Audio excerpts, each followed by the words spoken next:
Hello दोस्तों, स्वागत है आपका अपने यूट्यूब चैनल अंबुज पाठशाला में।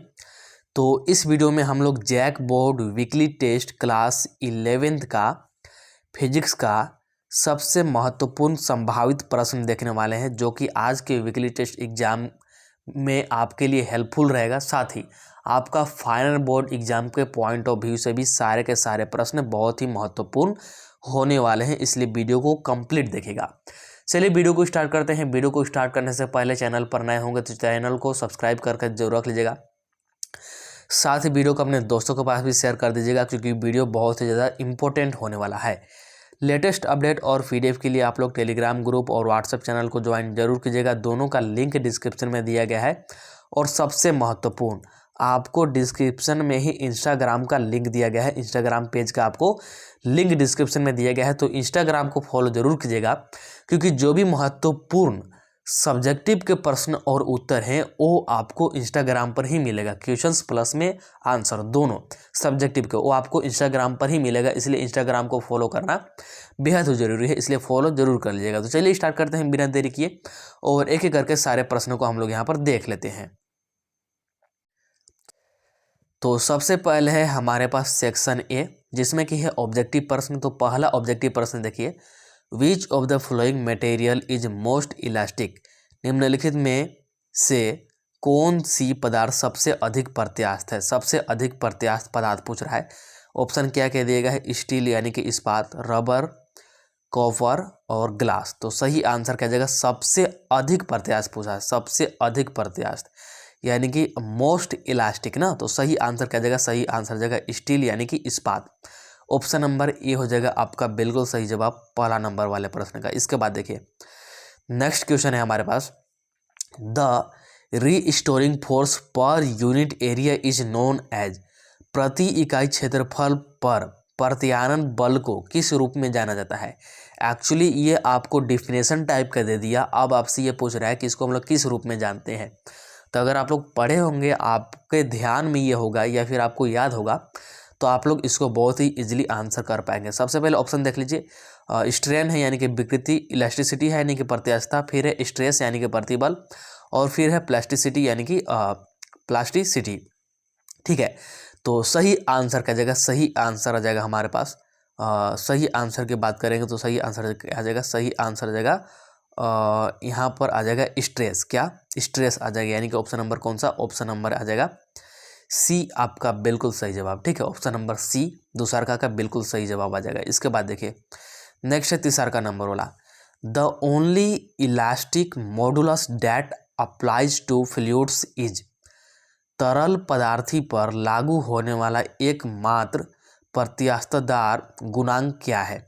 तो सबसे पहले यहाँ पर ऑप्शन देखिए, यंग्स मॉडुलस है यानी कि यंग गुणांक है, या फिर शियर मॉडुलस है यानी कि अपरूपण गुणांक है, या फिर मॉडुलस ऑफ रिजिडिटी है यानी कि दृढ़ता गुणांक है, या फिर बल्क मॉडुलस है यानी कि आयतन गुणांक है। तो हमसे पूछा है तरल पदार्थ पर लागू होने वाला है, यानी कि the only elastic modulus that applies to fluids is. तो सही आंसर का जगह, सही आंसर जगह आयतन गुणांक यानी कि बल्क मॉडुलस, जो कि ऑप्शन नंबर डी में है। तो ऑप्शन नंबर डी हो जाएगा आपका बिल्कुल सही जवाब थर्ड नंबर वाला प्रश्न का। इसके बाद देखिए चौथा प्रश्न क्या है, यहाँ पर देखिए कि shearing stress changes blank of the body. अपरूपण बल वस्तु के रिक्त स्थान का बदलता है, तो क्या बदलता है, लंबाई यानी कि लेंथ, चौड़ाई यानी कि ब्रेथ, शेप यानी कि आकार, और वॉल्यूम यानी कि आयतन।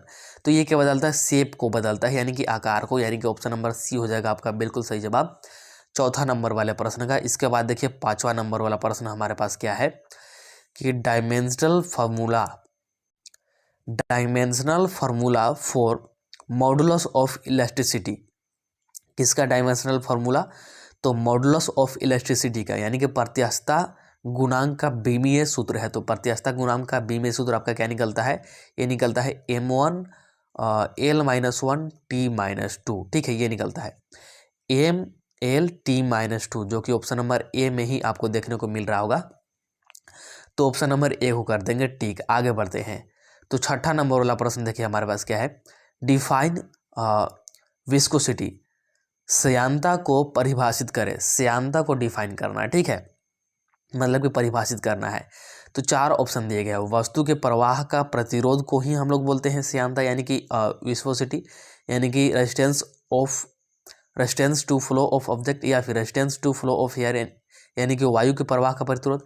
फिर है resistance to flow of fluid, यानी कि द्रव के प्रवाह का प्रतिरोध। फिर है resistance to flow of heat, यानी कि गर्मी या फिर उष्मा के प्रवाह का प्रतिरोध।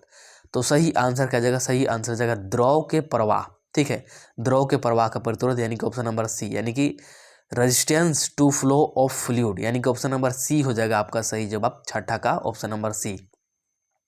7वां देखिए, what is the unit of coefficient of viscosity, यानी कि श्यानता का जो गुणांक होता है, श्यानता गुणांक की लंबाई क्या है, ठीक है, लंबाई नहीं बल्कि यूनिट पूछा है यहाँ पर, हिंदी में मिस्टेक है, लंबाई नहीं होगा यहाँ पर, क्या होगा यहाँ पर, ये होगा मात्रक, क्या मात्रक होगा। तो what is the unit of coefficient of viscosity, यानी कि श्यानता गुणांक की मात्रक। तो ये क्या होता है, ये होता है आपका न्यूटन सेकेंड पर मीटर स्क्वायर, न्यूटन सेकेंड पर मीटर स्क्वायर, यानी कि ऑप्शन नंबर कौन सा जाएगा, ऑप्शन नंबर डी आ जाएगा। न्यूटन सेकेंड पर मीटर स्क्वायर को newton second metre inverse square ऐसे भी लिखा जाता है, इसीलिए ऑप्शन नंबर क्या जाएगा, ऑप्शन नंबर डी आ जाएगा, बिल्कुल सही, 7वां का। इसके बाद देखिए 8वां नंबर वाला प्रश्न क्या है, देखिए which of the following equation must be perfectly satisfy while dealing with fluid flow problems, निम्नलिखित में से कौन सा समीकरण द्रव प्रवाह कई समस्याओं से निपटने के दौरान क्या आपको पूरी तरह से संतुष्ट होना चाहिए। तो इसका सही आंसर की बात करें तो सही आंसर हमारे पास क्या जाएगा, सही आंसर आ जाएगा निरंतरता समीकरण, यानी कि continuity equation, option number C आ जाएगा, बिल्कुल सही जवाब। इसके बाद देखिए 9वां नंबर वाला प्रश्न हमारे पास क्या है कि hydraulic breaks work on the basis of, hydraulic brake निम्न के आधार पर कार्य करता है। हाइड्रोलिक ब्रेक आप लोग देखे होंगे जिसको कि अभी डिस्क ब्रेक बोला जाता है। जो भी स्पोर्ट बाइक या फिर बाइक होते हैं, जैसे बहुत सारे बाइक हैं, ठीक है, जो कि फैंसी बाइक होते हैं, उसमें आप लोग देखते होंगे हाइड्रोलिक ब्रेक आपको देखने को मिलेगा, डिस्क ब्रेक, ठीक है। तो ये किस पर आधारित होते हैं ये आपको बताना है। क्या क्या दिए गए हैं आपको, तो पाजुएल का नियम दिया गया है, पास्कल का नियम दिया गया है, आर्किमिडीज का सिद्धांत दिया गया है, या फिर बर्नौली का सिद्धांत। तो सही आंसर हमारे पास क्या जाएगा, सही आंसर आ जाएगा हमारे पास पास्कल का नियम। पास्कल का नियम पर ये हाइड्रोलिक ब्रेक सारे काम करते हैं, यानी कि ऑप्शन नंबर क्या जाएगा, ऑप्शन नंबर बी आ जाएगा, बिल्कुल सही जवाब हमारे पास, ऑप्शन नंबर बी, 9वां का। इसके बाद देखिए 10वां नंबर वाला प्रश्न हमारे पास क्या है, यहाँ पर देखिए the unit of pressure is, दबाव की इकाई है, दाब, दबाव बोल लीजिए या फिर दाब बोल लीजिए, सिंपल सा, ठीक है। तो दाब का मात्रा क्या होता है, दाब का मात्रा को आपको याद होगा, 9th क्लास में पढ़े हैं, 10th में भी पढ़ना, 10th में शायद था। तो सही आंसर क्या जाएगा हमारे पास, सही आंसर जाएगा पास्कल, क्या पास्कल। तो ऑप्शन नंबर बी हो जाएगा आपका, बिल्कुल सही जवाब। तो जो दाब का इकाई होता है क्या होता है, पास्कल होता है, पास्कल, ठीक है। तो ऑप्शन नंबर बी हो जाएगा आपका, बिल्कुल सही जवाब। इसके बाद आगे बढ़ेंगे तो आगे है हमारे पास सब्जेक्टिव प्रश्न। क्या है सब्जेक्टिव प्रश्न, तो सब्जेक्टिव का क्वेश्चन एंड आंसर आपको कहाँ पर मिलेगा, इंस्टाग्राम पे मिलेगा। इंस्टाग्राम का लिंक डिस्क्रिप्शन में दिया गया है, इंस्टाग्राम को फॉलो कर लीजिए जल्दी से, क्वेश्चंस प्लस में आंसर आपको दोनों वहीं पर मिलेगा, ठीक है। तो इस वीडियो में इतना ही रखते हैं। आई होप आपको वीडियो पसंद आया होगा, वीडियो पसंद आया होगा तो वीडियो को लाइक कर दीजिएगा, चैनल को सब्सक्राइब कर लीजिएगा और वीडियो को अपने दोस्तों के पास शेयर कर दीजिएगा। चलिए मिलते हैं अगला वीडियो में, तब तक के लिए tata bye bye, see you in the next video.